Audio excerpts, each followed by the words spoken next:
Brad, can you send me a link? Oh, sorry.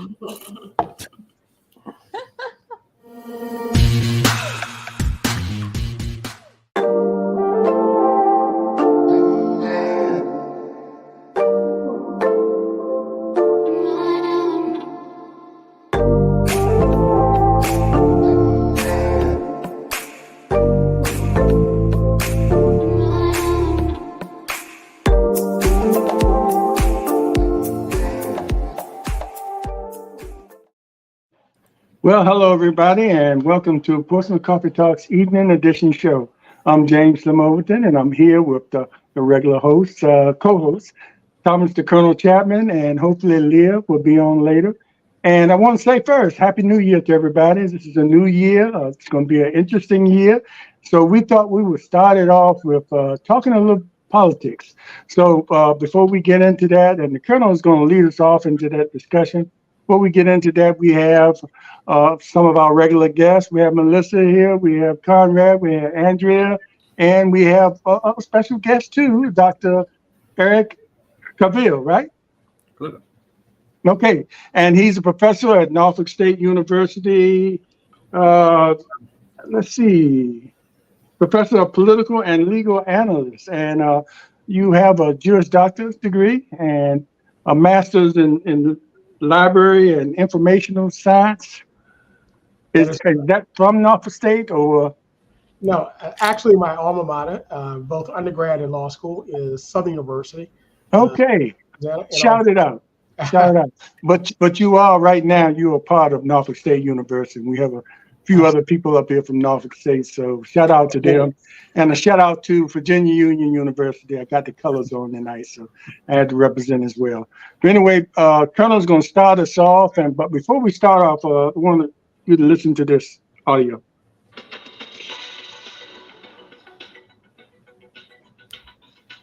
The U.S. economy is closing 2023 on a high note, and that actually surprised a lot of people. Many experts predicted the U.S. would fall into a recession this year, mostly driven by the Federal Reserve's interest rate hikes. The Fed raised rates 4 times this year. It's now pausing those hikes and may start lowering rates as soon as next year. Headline inflation started around 6.5% at the beginning of this year and fell to roughly 3%. Meanwhile, the unemployment rate remained below pre-pandemic levels at 3.7%, and the latest GDP data shows the economy grew roughly 5% annually in the third quarter. CBS News senior business and tech correspondent. Okay, Colonel, if you want to start us off, start the conversation off, I just wanted to play a little bit of that. I think that'll be a part of the conversation. There's going to be a lot of things talked about during this year as far as the national scene, about where the economy is, and the opposition party who's trying to get in there now is going to have their spin on it, and it's going to be the real spin, whatever they want to spin, and the truth. So we'll get started. Colonel, get us started there. Well, since you started off with a excerpt from a national news, and I never believed CBS. And that was national news. They talked about the soft landing and how the economy was supposed to be in a recession. So I was never one of those people that said there's going to be a recession because one, this administration had passed 2 large bills that has a potential to put trillions of dollars back into the economy. So saying that, on the other side, you mentioned the other side, and I'll say on state-run TV, Fox. From day one, they have never said anything good about this administration. They've always talked about the crime family of the Biden family, when we know that the most corrupt president ever in our history was Donald Trump. They talked about, for this whole time, they always talk about how bad this economy, and the other media has fallen into that trap, talking about how bad things are. And we've fallen into that trap because personally, I believe this is a great economy. If you want a job, you can get a job. And then so saying that, but since we have the distinguished doctor here that also has a JD, he's a lawyer, I have this question on this absolute immunity for Mr. Trump. And and I look at the latest filing, and it says from Smith says that yes, if he has absolute immunity, he could go in and kill a lot of legislators to keep him in power. So is that reverse? So if we had a Democratic president and Trump was running, could we bump him off with this absolute immunity issue here? But that's another thing. Hyperbolic. But can you address that? Well, I definitely want to address the latter part, but as it relates to the argument of absolute immunity, no one has absolute immunity. No one is above the law, and that is one key part of our Constitution and in our nation as rule. We live in a nation of rule of law. So basically, no one is above the Constitution. No one person is above the law. Now, there is a process that one has to go through in order to be judicially determined to have committed a crime or to be found liable or negligent for some civil issue that may arise. So with that being the case, that argument will definitely, I believe, will fail within the court itself. But of course, there are many layers to this. And as it relates to the former president and what is happening and transpiring, we're seeing something that we've never seen before in our country.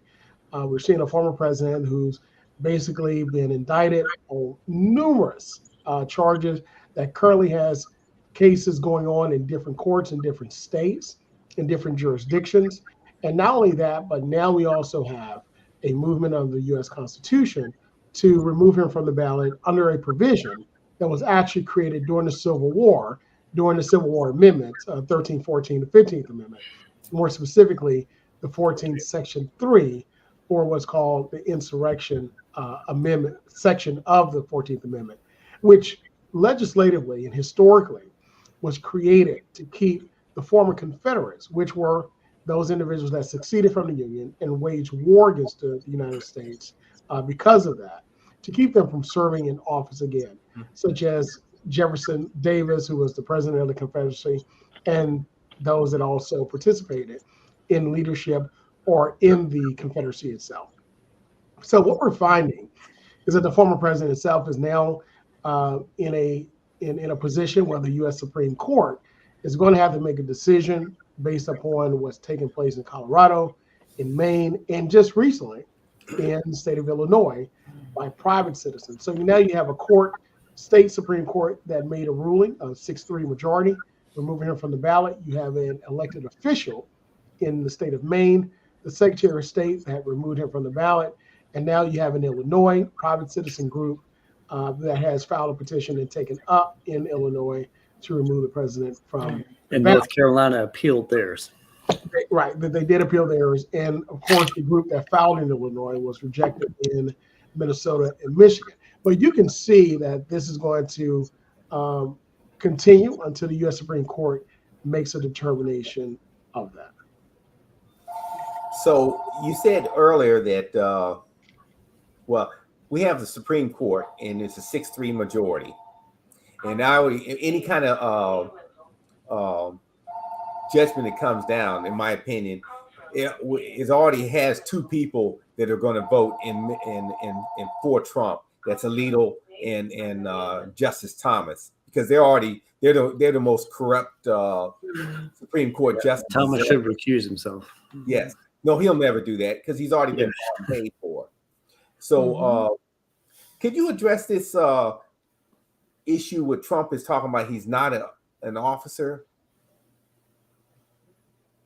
Well, again, you and I took an oath of office when we joined the military. right. And he was the commander-in-chief, supposedly commander-in-chief. They took an oath of office, and it's probably when he read that oath of office on inauguration is the first time he ever heard about that, the oath he was taking. Right. Can you address that? Sure. Well, again, every side, they're able to make whatever arguments that they want to make. That is one argument. The definition of officer, who is who is an officer of not just of the United States or of that particular political office. So the court will make a determination of that as well. But really, I think what you're looking at is the court really making a determination, I believe, is whether these particular jurisdictions have basically erred in making a determination unilaterally that the former president participated in the insurrection. Now, keep in mind, we all saw the tape. We all saw what took place. So I saw it live on television, just like a lot of people. We see the J6 proceedings that took place by the Democrats in Washington. So we see all of the evidence and a lot of things that we didn't know happened. We saw that come forth as well. So we all saw it. The question becomes, has he been judicially determined to have participated or gave aid and comfort to the insurrection or insurrectionists? So I think that's really the big question that the court's going to answer, and I think that's where the case is going to hang.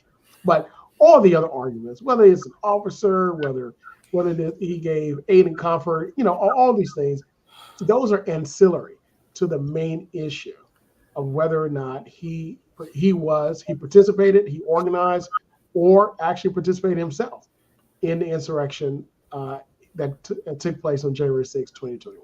And I would point out it's important to contend that both the Supreme Court of Colorado and the Maine Secretary of State, they are legally capable of making those decisions.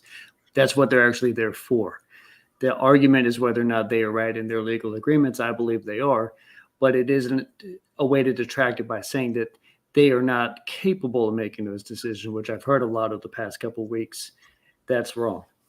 I actually have a question, because Georgia is going to be up for grabs now. It's now more of a kind of state than where individuals and Democrat and Republicans are trying to be able to make more like a swing state, or is determined to be a swing state. With the lawsuits with Trump and with the Georgia election conspiracy that he's been associated with your expertise, do you think that would affect the fact that he is being, has adjudication in that state?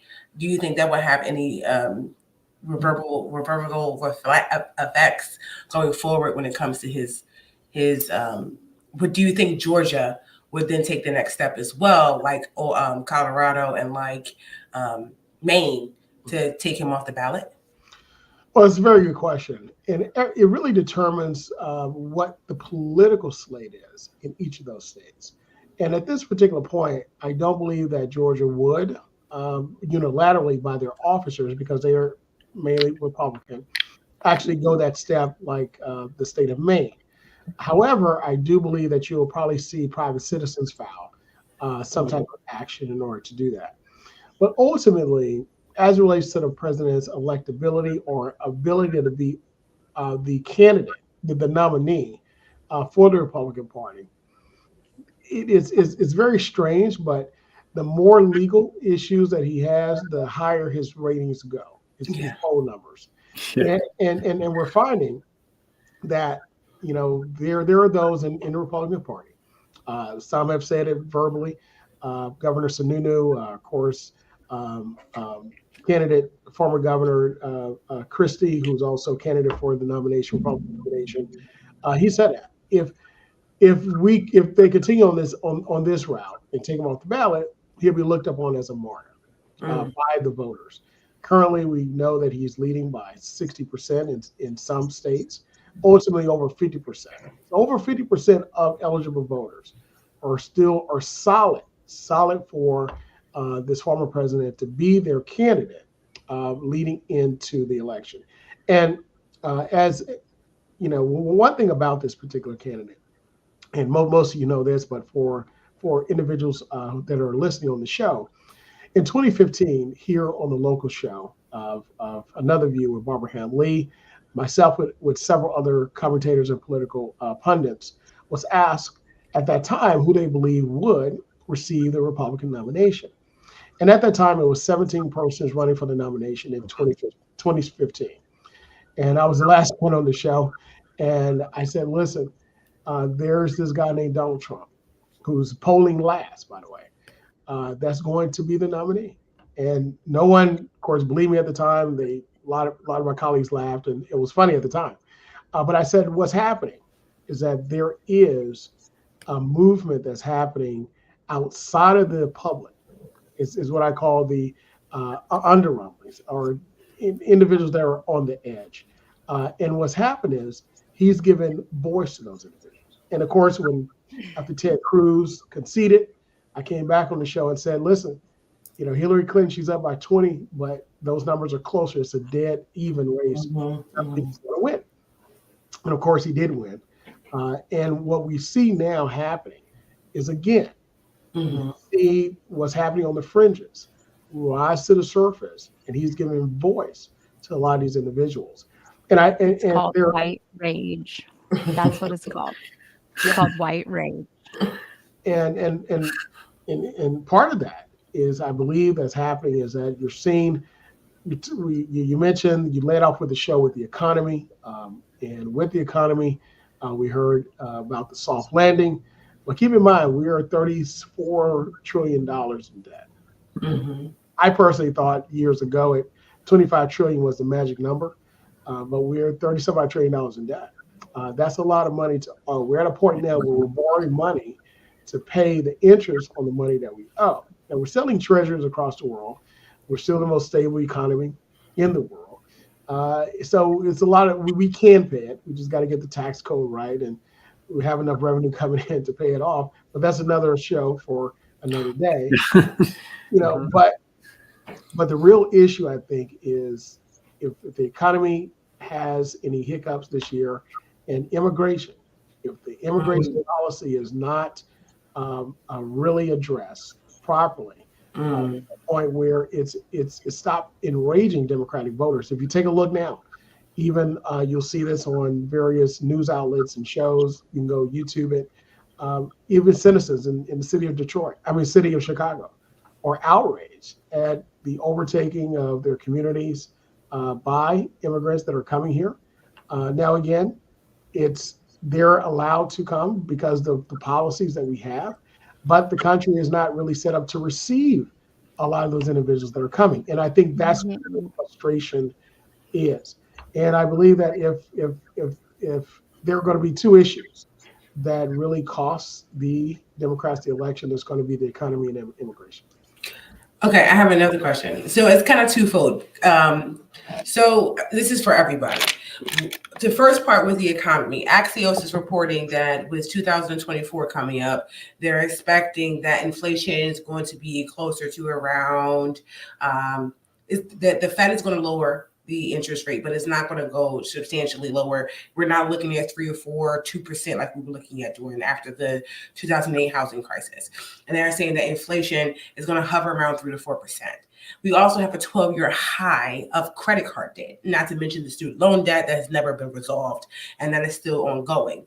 With the economy as it is, and with Bidenomics, you said that economics is going to be one of the issues that most voters are going to look at.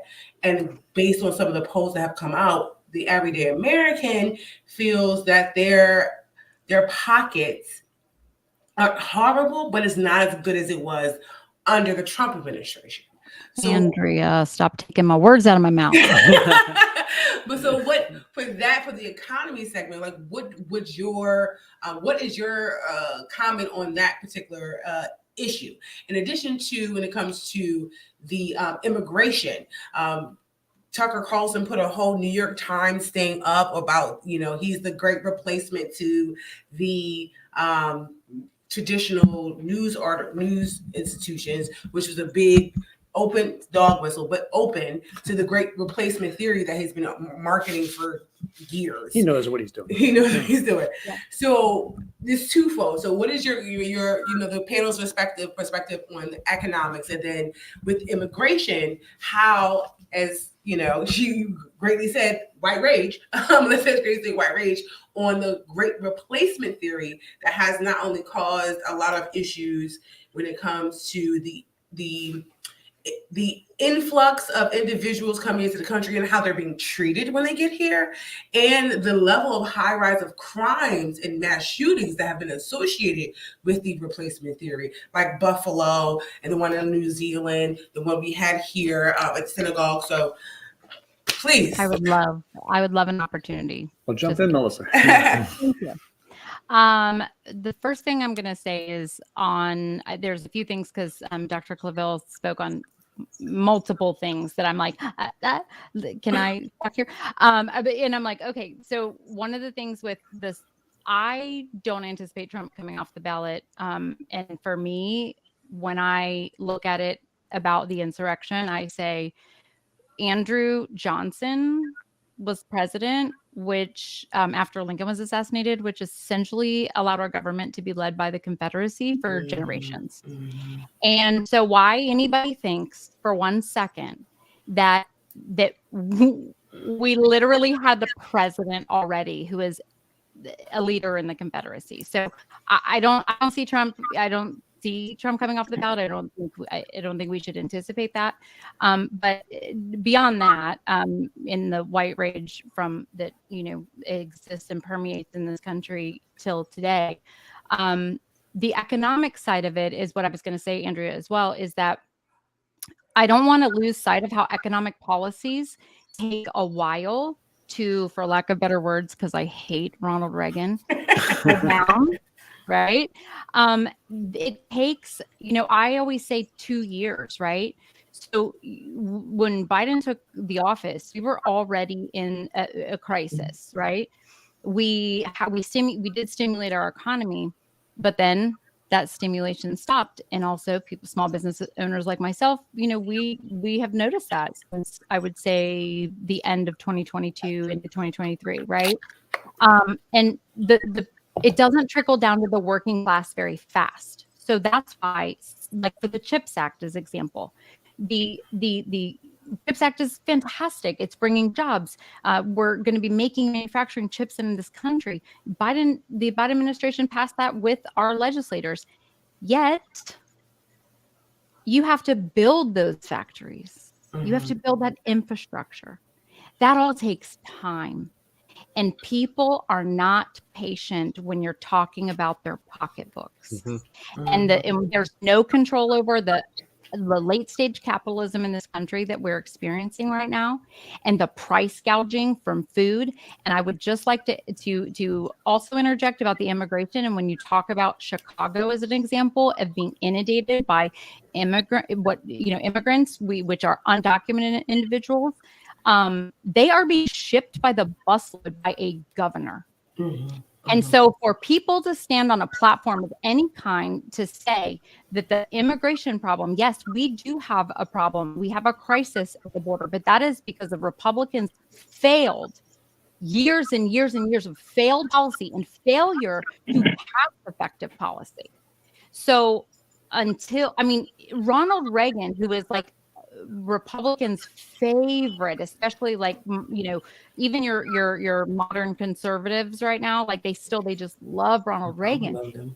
Look at his immigration policy. Look at how when I can say that Ronald Reagan was, a kinder soul in his policies. No, he basically wanted open borders. He did.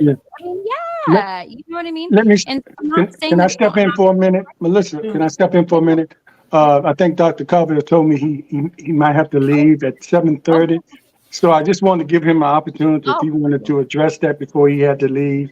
Didn't mean to cut you off, but just wanted to give him the opportunity to address it if he had to leave. Dr. Carver? No, thank you. Melissa, phenomenal analysis. Definitely historical reference as relates to the border. You're exactly right. During that particular time of the Reagan era, keep in mind, it was an opportunity to receive a lot of low-cost labor, and that's really what it surrounded. But right now, really what the Biden administration is trying to do, they're trying to, one of the plans is to provide temporary status for work. So now they're seeing a lot of these jobs, service jobs that are going unfilled by American citizens, to allow these individuals to take these jobs to have work permits. And that's if you look long term, every country wants, and some countries do have, an immigration policy where you look at the needs of individuals as it relates to your economy and where the holes are to fill those skill levels. And individuals that have those skill levels apply to come into the country and the like, and they apply and they can apply for citizenship and fill those voids and become full citizens of that country based upon their skill level. Others come for either work visas, temporary. Others come for school, and we do the same. Now, what we have here, when you look at the influx of illegal immigrants crossing the border, it's just not from south of the border. That's right. When you talk about immigration, legal immigration, and they unfortunately receive the label of this is where all the illegal immigrants are coming from, but that's not true. If you look at what's happening across the world, there is a large degree of instability across the world in governments, instability in economies, and instability in the environment. So now, all the way from China to the continent of Africa, you have individuals that are traveling across the oceans to come in through countries where they have basically open borders, to come through there, up through Central America, crossing over the Panama Canal into Mexico, and then to the border, right? Well, how about when they catch a plane and they overstay their visas? Nobody wants to talk about people overstaying their visas. Right. You have that, individuals overstaying their student visas and also their work visas. Work visas. But I think where the main focus is that, of course, we're seeing the optics, the large caravan, as they call it, of individuals coming into the country. Of course, we did have one of the largest crossings, attempted crossings across the border of 15,000 persons just before the holidays. And before that, it was 13,000. So when you're seeing the optics, then the attention tends to gravitate toward there. But as it relates to the immigration policy, long term, that's really what I believe the policy should mirror, where it is pegged to what the needs are of the country. And again, work visas and student visas. And in addition to that, you also can help to solve the Social Security issue, because the more people work, the more taxes they pay into the system, and the more solvent that your Social Security, Medicare, Medicaid trusts become. That they will never get back, by the way. Like, they contribute to a system that they will never retrieve from. And that benefits the American people who are citizens. And that's what upsets me. Yeah, well, again, it's also a pathway to citizenship. If you are working in the country, then if you like to stay in the country, that's part of the pathway to citizenship that I believe a lot of people should be a part of that particular process if they choose to become a citizen. Because a lot of persons come for economic opportunity to work and keep the citizenship in their country, because the American dollar goes much further in their countries. So we see that all the time. But as it relates to the economy itself, and Melissa, again, great point that you made about seeing the immediate effects and not looking at the long-term opportunity benefits. I think as it relates to the overall long-term well-being of the country, as it relates to manufacturing, as it relates to innovation, I think President Biden will probably go down in history as one of the best presidents we've had as far as that goes, along with several others in recent history that we've had. But again, what took place during the Trump administration, of course, COVID, and the Democrat Congress, they passed the CARES Act. And of course, the Federal Reserve pumped money into the economy. Small businesses were able to stay open, where they receive those particular loans that became grants when they apply for them and use them for salaries and other operational needs of their businesses. So they end up getting a stimulus that way. And all of us receive some type of stimulus from the federal government. That money's gone. It's gone. It's not coming back anytime soon. So now there's a pulling back of the purse strings, if I can use that term, of the Federal Reserve, of the country itself.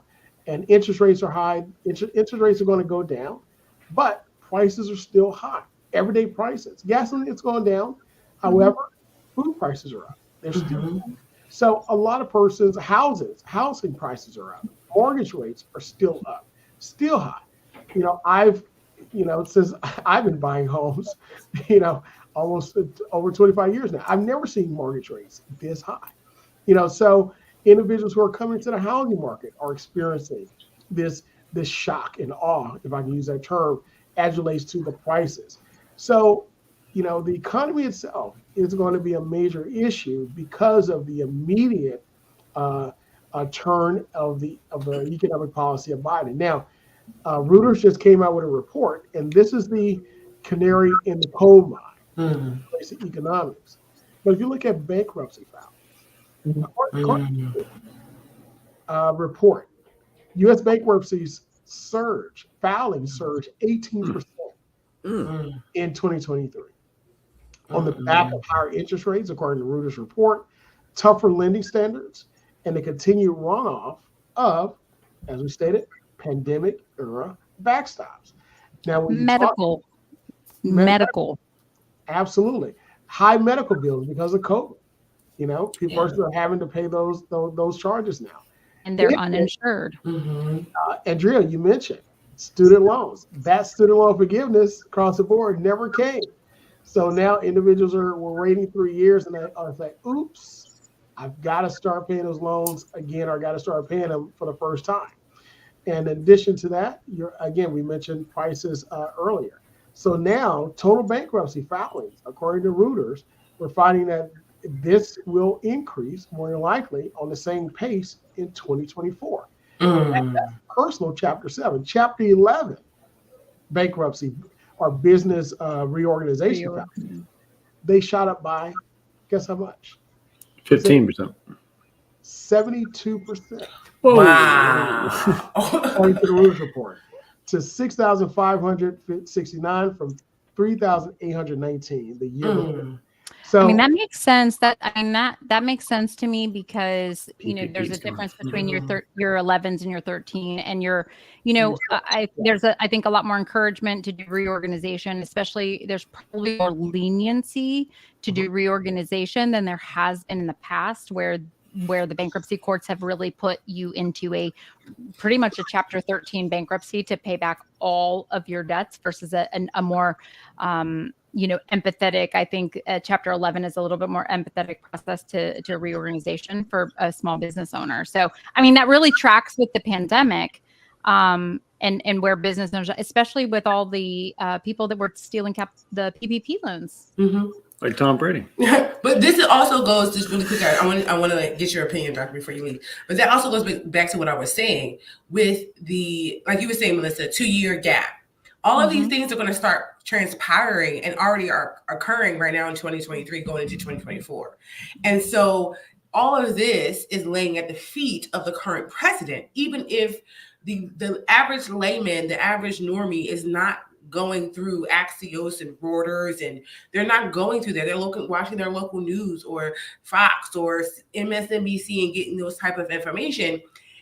How can the Biden administration talk about the gains they have made that actually help everyday people, while at the same time we're already forecasting and seeing these economic issues, and we all know that economics and personal privacy, like abortion, are going to be on the ballot coming up. So how is this current president going to be able to sustain the energy that he had previously if people who are trying to go buy houses now have to not only have the issue of the interest rates that haven't been around since the 80s, and student loan debt and credit card debt and inflation and all of the other things that they're going to go deal with, and not put that at the president's feet. So how are we going to be able to communicate? How would that administration be able to communicate that at the same time maintaining the base that he has, that he's losing every single day? Rather rapidly.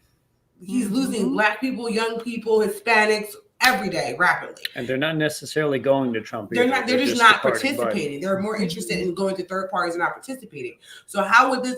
So what would be the optics? What is the optic solution to this? Because all of this is going to inhibit and affect in a couple months.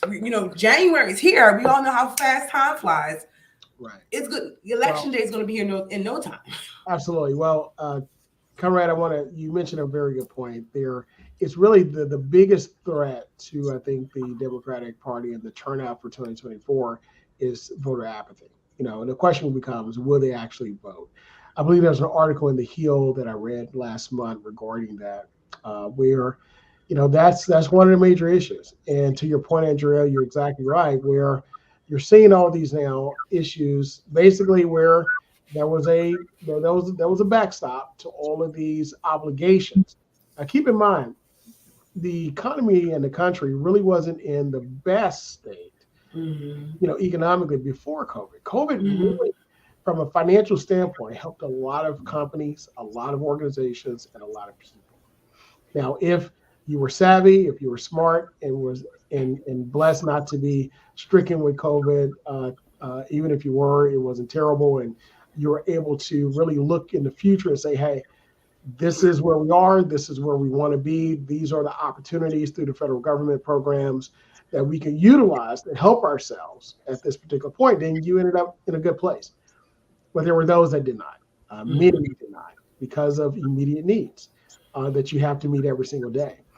With that, it's going to be very hard to really craft a message to say, hey, I know you may be suffering now, but look what's going to happen in 5 years or in 3 years or even 2 years after you reelect me. So again, it's not that individuals are going to go toward a different party, but rather will they participate at all? I think voter apathy, and that is going to be a major issue moving forward. Now, finally, I will say that unfortunately, in politics or any administration, whether you're a CEO or coming in or president coming into a company or organization, what you basically inherit, the good, the bad, and the ugly, and it becomes yours.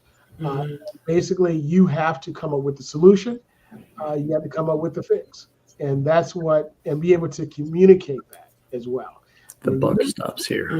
Yeah, exactly, correct. I mean, we live in an era where everything is immediate. You see it, it happens, immediately, and then people tend to forget about it because something else is happening, right? So it's that social media era that we do live in. So again, we have to really, the administration has figured out the race starts now, in order to figure that out. And that's kind of, I think, where I think that's where we see it. So what's going to happen in the summertime? I think it's going to, the election starts now, but I mentioned the summer because that's the end of a fiscal year, right? June 30th, and the fiscal year starts July 1st. Not only that, it's going to be hot. So we know that crime usually goes up when it's hot. We know that the immigration issue is not going to be solved by that time. There's one more issue that I believe is the one that is going to really impact this election outside of those three, and that is our international conflict that we're engaged in. Yeah, we're not seeing a lot of talk about it, but what's happening? Our U.S. There's a lot of talk about it. There's a lot of talk about it. There's a lot of talk about There's it. a whole lot of talk about it. Biden's losing people because of it. Well, to your point, losing people because of it. Well, he's using because of it. To your point, there is talk as relates to, of course, what's happening in the Middle East. But the talk that I'm speaking of is our active engagement, military engagement that we're engaged in right now in the Red Sea, in the Strait with Yemen. And we're spending $2 million a missile to destroy $2,000 drones. Our government are morons, absolute morons. $2 million a missile. Well, to your point, Melissa, this is the new warfare, right? So you can do a lot of damage with something you could have, bought, and I'm going to hate it, at Radio Shack back in the day, right? That thing you could, right. Listen, Set all those British ships on fire. I don't care. All them, set them all on fire. Let them burn. Where the orcas at? Can we put the orcas like sink those boats? Oh man. Well, listen, a lot of people feel that way. But one thing that I think, again, we have to take into consideration. The United States, we are for the most part, imperial power. Yeah. We pretty much police the world. And one thing that started during the Bush administration that we haven't really gotten back to is that we were able to give a lot of aid to different countries, where we pretty much underwrote a lot of their operations, food, whatever the case may be, to keep stability in those countries. Because of what happened during 9/11, our wars in Afghanistan and also in Iraq, a lot of that funding was pulled from that particular area and then focused in that area. China filled the void. China filled the void and started making contracts with all of these countries, and basically creating debtor nations. So now they have strategically occupied countries through economic means, and they control very important ports and resources in a lot of countries. And the other part of what I believe internationally is going to happen is that our conflict with China. China is now competing with us strategically and also forcefully. And the question becomes, as we become stretched thinner, how will we deal with our conflict with China and also in the Middle East and in Eastern Europe, the former Soviet bloc? And not to mention domestically, as we deal with, again, just the volume of discontent, the volume of instability that we have in our country. So those are the four fronts. And let's not forget about the other AI and how So we have a lot of strings that are being pulled here. We have a lot of avenues where disinformation can result in some really tough things happening. But at the same time, I believe that this election is going to be a test of not just our democracy, but a test of the world itself. And 2024, I think, is going to show us where we are, but it also gives us an opportunity to learn where we can go if smart enough to take that idea. So, thank you, Dr. Clavell. Yes, thank you. And behold the green and gold. Yeah.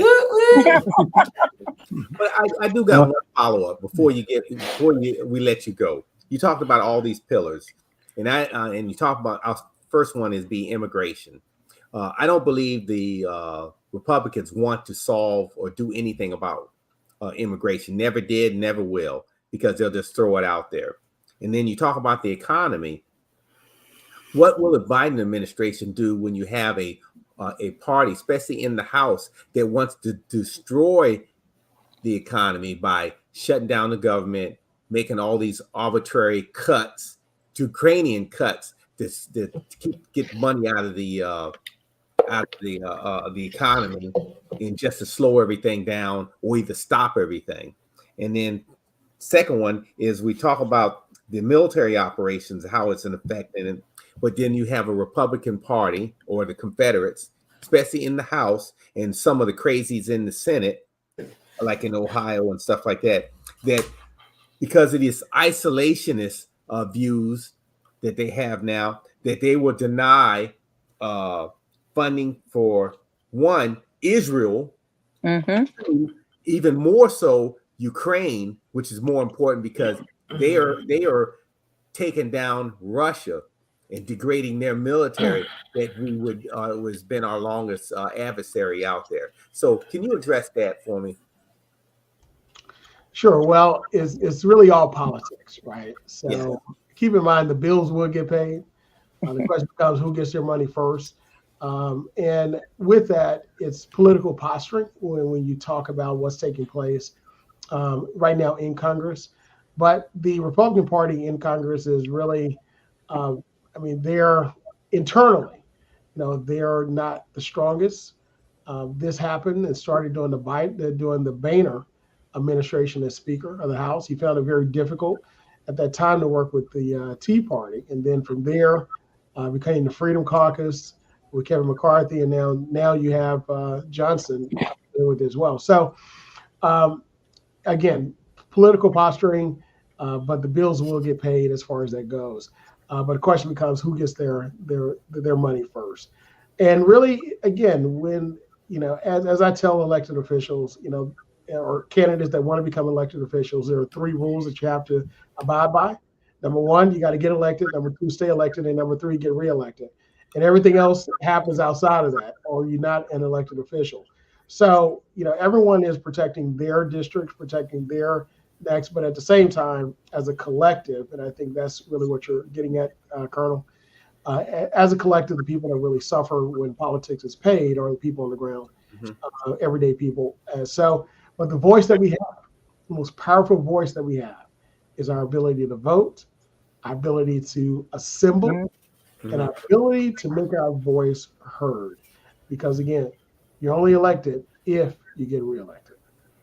So I want to say welcome, Leah, for joining us. Thank you. I was en route home, but I was listening to you all the way home. So I've been keeping abreast of what's been going on. Thank you all so very much.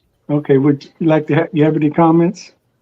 No, I'm just listening. I'm just listening, Dr. Clavel. I'm just listening to everything he's saying, and so much truth to power there, and it needs another forum to be shown on, because the general public, they're just not listening. They're not watching. They're watching one form or another. They don't explore other avenues. They may just watch Fox News, or they go online and they get all the information online. Usually it's incorrect information. So there needs to be a forum where correct information is given out constantly. It has to be given out constantly between now and the election in November. And I just thank you, all of you have made some amazing points, and I appreciate each and every one of you. Well, you know what, and I appreciate you too spelling that out. But Dr. Carville, you talked about the right to vote and the right to assemble and the free press. People just don't, or taking it for granted, because I think the voting percentages is in the low 40s for those who show up and to vote. And then so we got 60% of people don't show up. They stay home and watch Netflix or whatever. And then they'll complain the next day. But then this election in 24, the next presidential election, we as a people, this United States, the Republic of the United States of America, we may not have that right to vote again. We may not have that right to assemble. We may lose the freedom of the press that the Republican soon-to-be nominee has already said we're coming out, and he's going to take out all of that. He's going to attack all of this. And for those who think that immigration reform is just attacking Black and brown people, whenever we talk about immigration reform, it's always Black and brown people, or Haitians and people of color.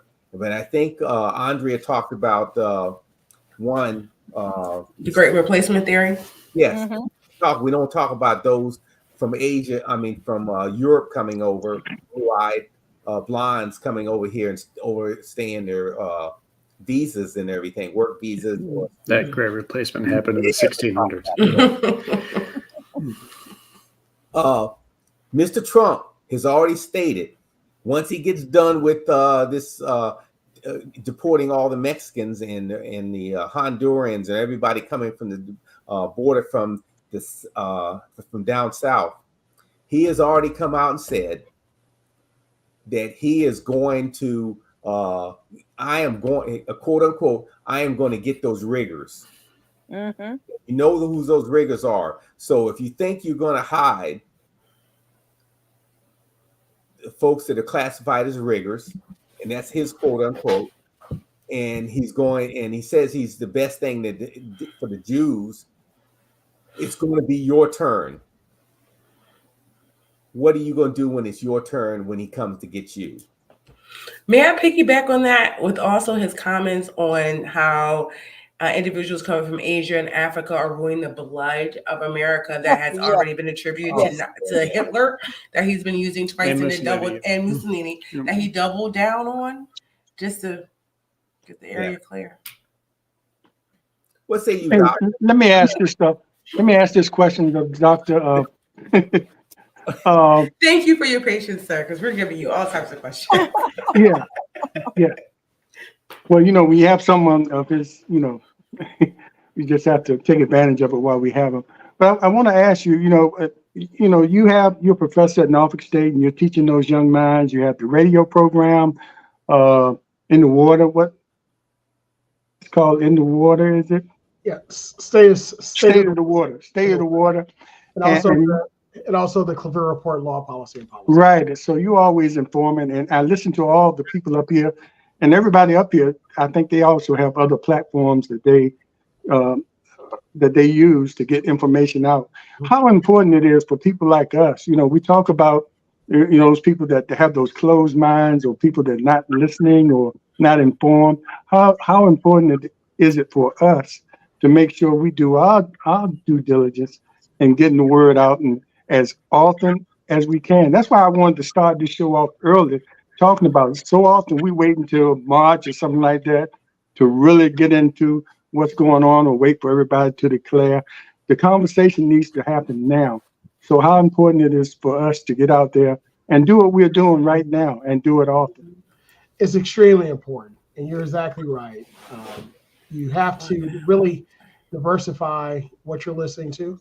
But one thing that I like to do, and I have to give a major shout out to my sister, Barbara Hamley, who's a legend in this area. Producer Lisa Golly, who's also an NSU alum, Emmy Award-winning NSU alum as well. The work that they've been doing on the WHRV, WHRO for years with Another View with Barbara Hamley has really been the major, I believe, one of the major shows that really speak to real issues. You have Kathy Lewis and other shows that have done that, but I'm just highlighting Barbara here because she was the one that gave me my start. And one of the things about it, when I got to the area, I said, Barbara, she's had me on the show a few times, 2014. And I said, I think this area really needs something to talk about law, policy, and politics, because even in college, I grew up listening to NPR and other segments. And, I was the kid that would read the, encyclopedia, right? So it just fascinated me about facts and how things are. But not just to hear one viewpoint, but understand as I teach from the prism of history, of law, of policy, of also politics and social engagement, human behavior, and how all that fits together. Decisions aren't really made in a vacuum, but all these factors, outside factors, influence how decisions are made and what people do. So with that, I created the Clever Report, Law, Policy, and Politics, where we peel back the covers and really delve into these issues. We do the hard research, but once we do it, we make it so that we deliver it so that the average person can say, I get it. And not just I get it. I really want to understand more. Being able to confuse people is not knowledge. That's not teaching. But being able to take the most complex issue, break it down so that even a child can understand it. That's educating. That's teaching. That's giving them the opportunity to give what they believe. That's creating of knowledge and how to apply it. So with that, we're fortunate enough to be able to do that here at Norfolk State at our station, WNSB Hot 91 Solar VA, where we actually do it every Sunday at 10 o'clock on State of the Water, where we really talk about these issues, bringing movers, shakers, and policymakers to you to discuss issues important to the community. Not only that, but also able to bring the Clever Report, Law, Policy, and Politics, also to the listeners every Sunday at 12:30. So you can hear me at 10 o'clock and 12:30 on 91.1, or you can stream it online on the TuneIn app. But not just that, but a very good friend of mine, Dr. Will Levis, who was one of the first Black reporters here for the Virginia Pilot, Daily Press, and also had a radio show on 88.1 WHO in Hampton, the Will Levis Show. He and I, we decided to do a series together. So we have Levis and Claville, our podcast that we do. And you can catch that, Levis and Claville, on any social media or where you listen to your podcast and hear that information. So I put it in the chat. Maybe you can share it in the stream later on in the comments. But again, it really just for persons, you really want to understand all of it, or at least start with Coffee Talk, right? That's right. Start with this group here. Start with your local news and continue on and continue on and continue on until, and ask the questions. Believe it or not, elected officials want to hear from you too. You know, email them, call them, and to ask the question that you want. If you want information, contact them. They want to hear from you. So make sure don't be a stranger. So again, I want to thank all of you. Thank you so much, Mr. Overton, Colonel. Thank you, Melissa, Andrea, Conrad, and of course, Leah. Thank you as well. Thank you. Late here, Doctor. Late here. And I would love to be able to audit your class. I was listening to you all the way in. I'd just like to sit in on your class and just absorb everything that you're giving to us on today. Well, thank you so much. I'm truly humbled and grateful to be able to do what I do. And thank you. And listen, the whole thing was I didn't really want to work when I grew up. I wanted to do what I love.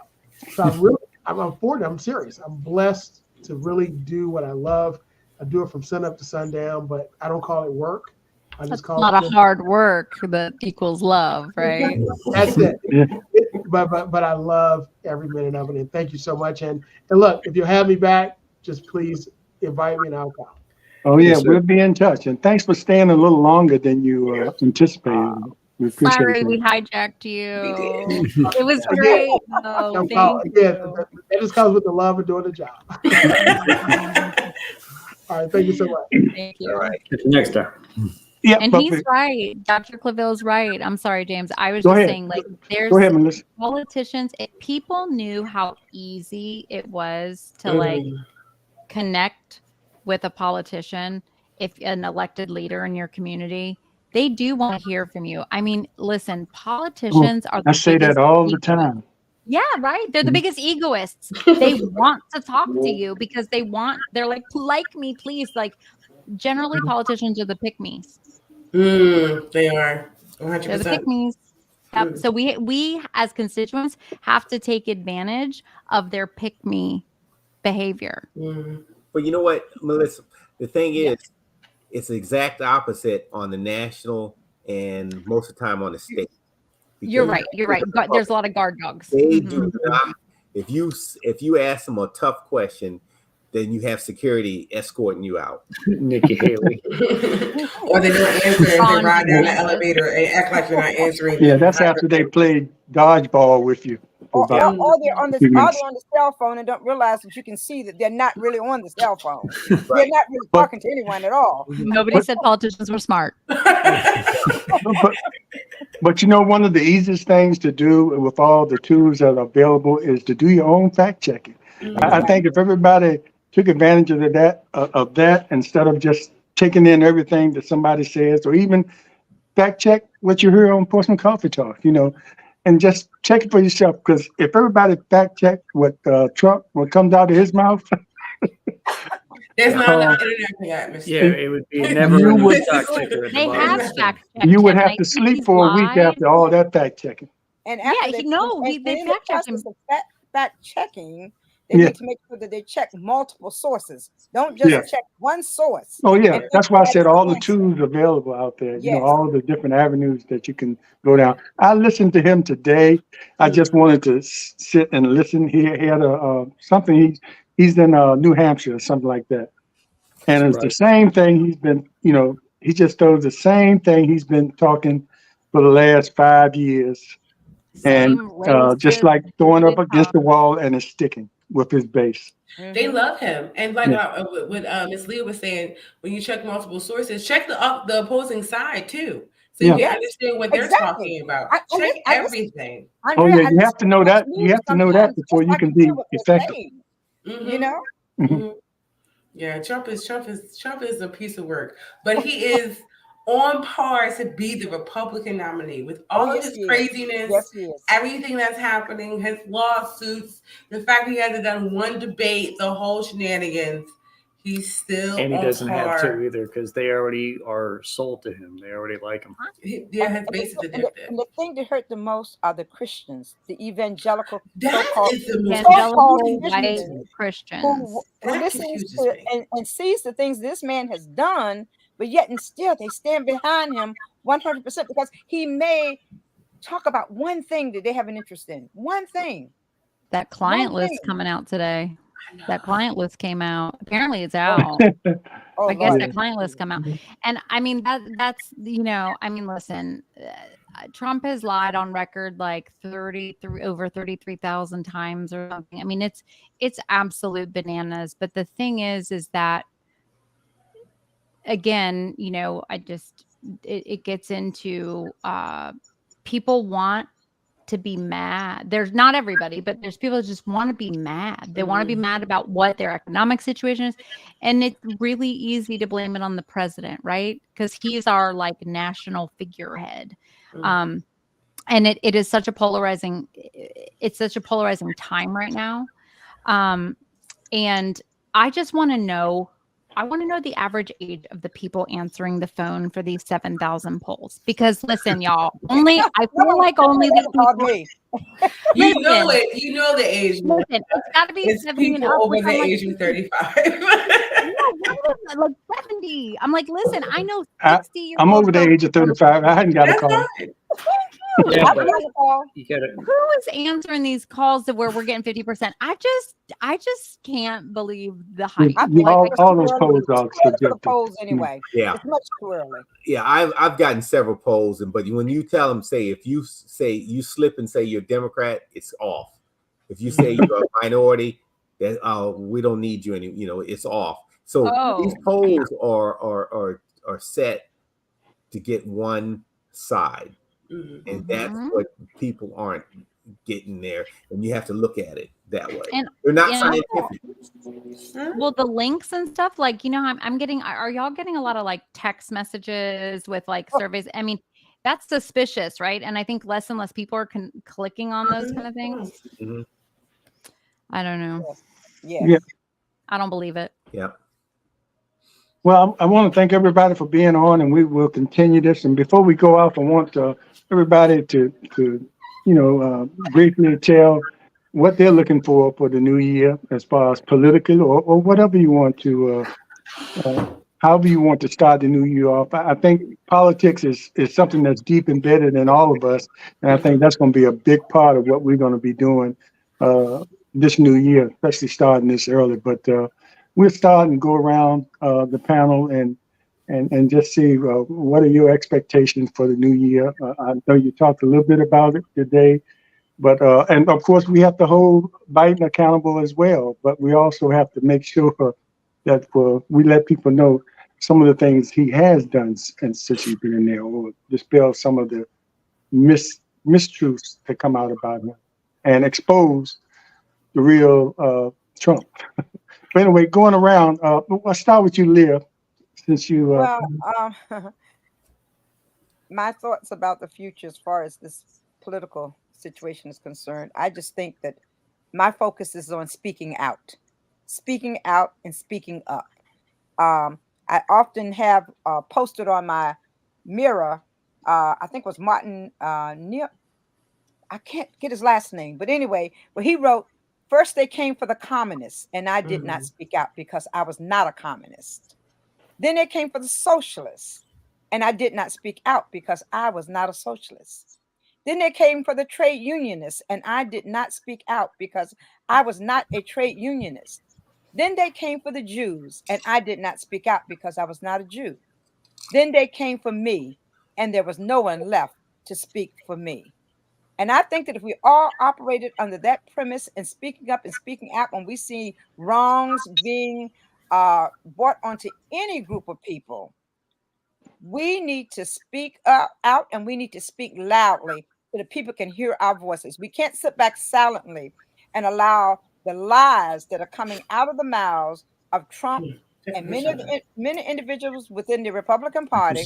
We have to speak out and let people know that these things are not true, and help them to find the source so that they can truly find the answers. And that's my thought for the evening. Mm-hmm. That's great. Anybody else?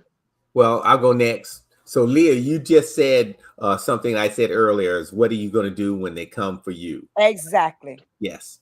And then so my wish, what I see this year is my hope and my dream is that President Biden and the Democrats win the presidency, take back the House, either keep the Senate or increase by one, at least two in the Senate.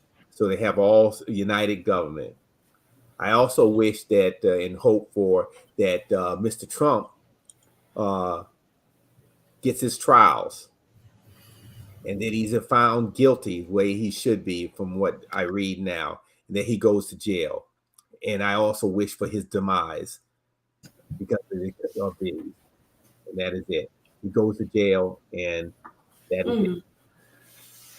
And that's the last we hear of him. Put him in Colorado in the Supermax so he can't talk anymore. Is that where he would go? Yeah. Colorado would go to Super. That's where he needs to go. You should go to The Hague. Take him to Rikers Island, please. Yeah, or he wouldn't. It never. Yeah, Fort Leavenworth, and let me take care of him because I've been there. Yeah. Andrea. Oh, yes. So for me, it's twofold. For me, twofold. One, I want to continue on what seems to be the trend, and a lot of the new information we're getting is the great unveiling that we're seeing about information and politicians and people. I like that. I want that to continue so we can be able to have more information, more access, more knowledge about the world that we live in. And for me, I actually want more of a world of the independent of 2024. There are many people who are good and bad on both sides of the aisle, and they have been in their prospective seats or in their lineage for a long time, and they're not helping anybody. So why not be able to get individuals who are able to connect with the people, to be able to do legislation that actually helps and affects them in a positive and more productive way. And regardless of their party affiliation, if they're for the people and they're for progress, I'm here for it. Hobby? One of my favorite books is Too Big to Fail by Andrew Ross Sorkin. And one of my favorite parts from that book is when Jamie Dimon had to quickly leave a meeting with his board. And he had said to them this was like September 13th of 2008, that we're about to experience the most amazing and fantastic week in the history of the American economy.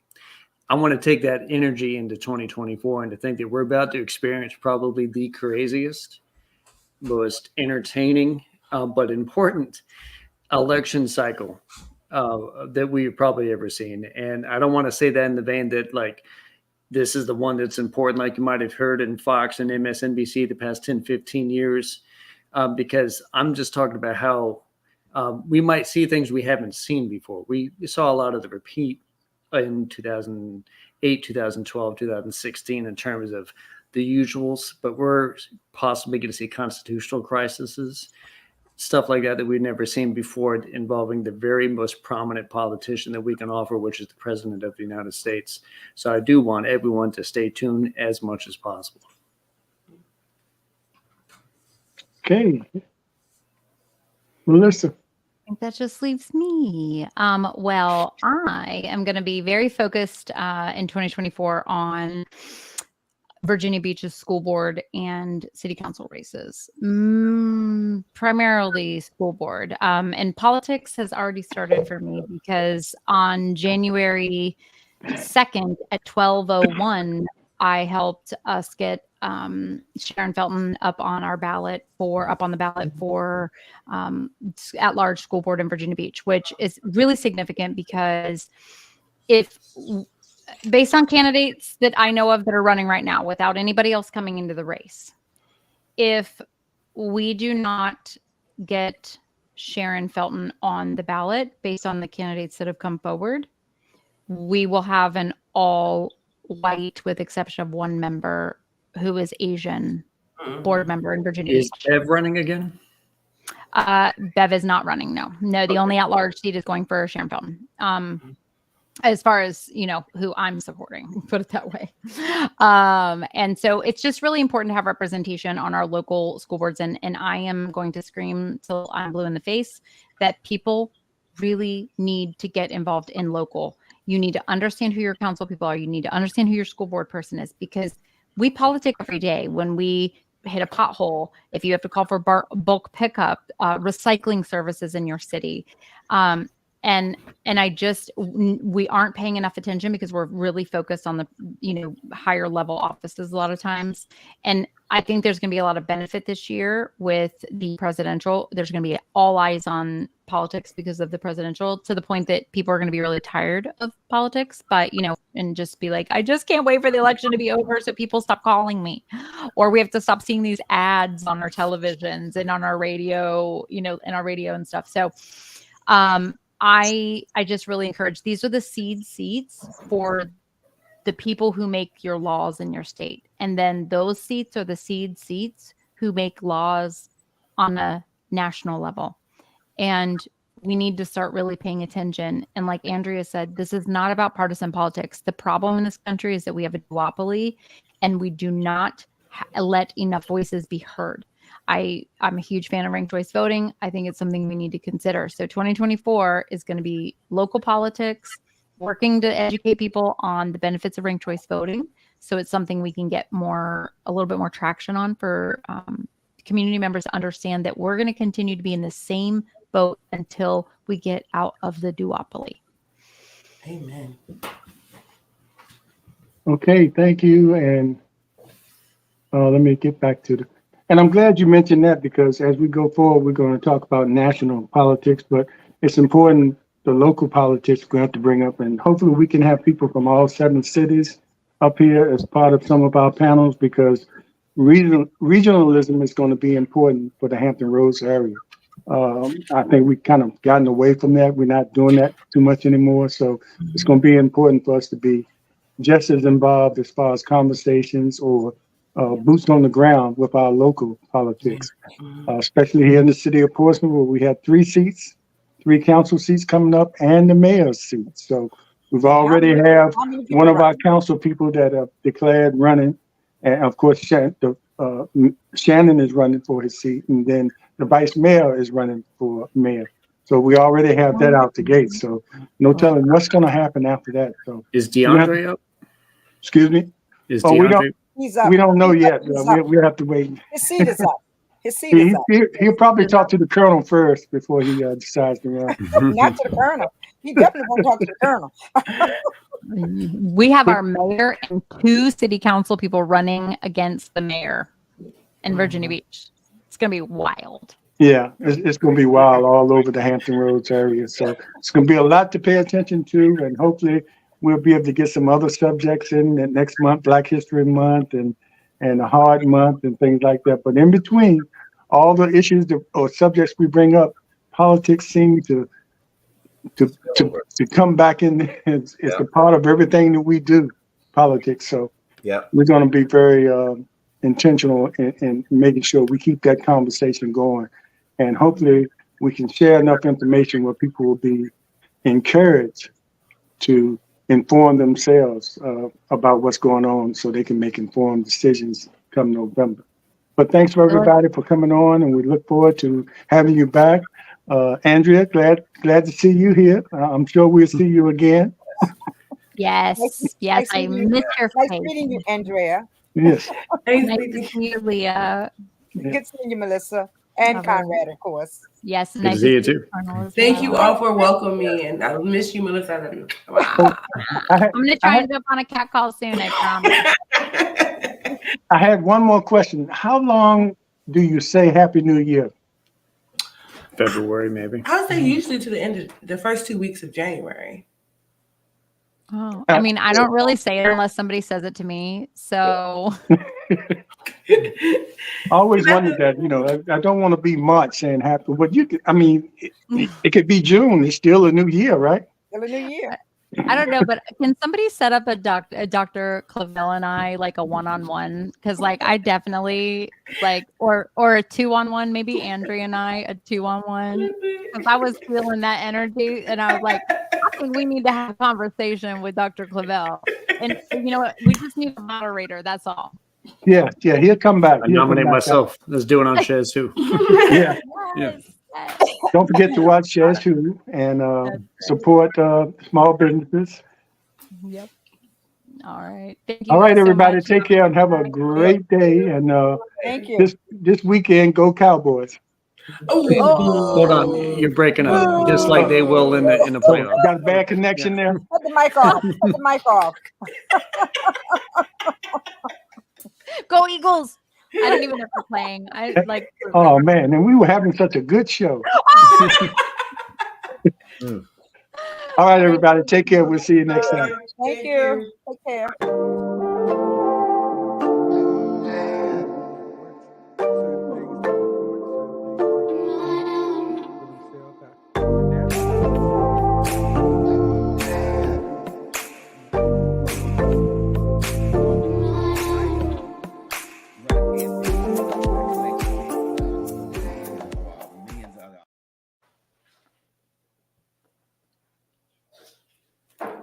Wow.